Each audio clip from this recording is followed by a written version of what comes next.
This is the drug crisis of 2023. It's nothing like we saw 5 and 10 years ago when we were battling prescription pills, when we were battling drugs like cocaine and heroin. He's talking about fentanyl, the #1 killer of American adults under the age of 40. Andre Bailey is the founder and CEO of Project Opioid, a nonprofit working to end the opioid epidemic.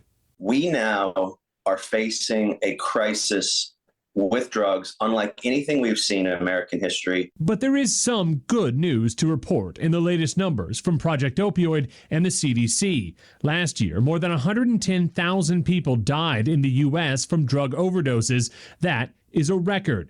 But Florida had a slight 2.6% decrease in drug overdose deaths. That's the first drop since 2018.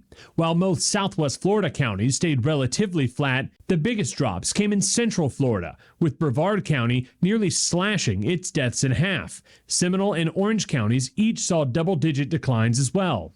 Leaders are waking up to the fact that we must do more, or we're going to continue to see record deaths. New federal data obtained by Fox 4 Investigates shows how the fentanyl epidemic started. The number of prescription opioid pain pills shipped in the United States plummeted nearly 45% from 2011 to 2019. Florida hit its peak use of prescription opioids in 2010 when more than 1.2 billion pills were shipped to the Sunshine State. But by 2019, that number was nearly slashed in half, around 640 million, as crackdowns limited the number of pills being prescribed. But deaths have skyrocketed, doubled in many communities and across America.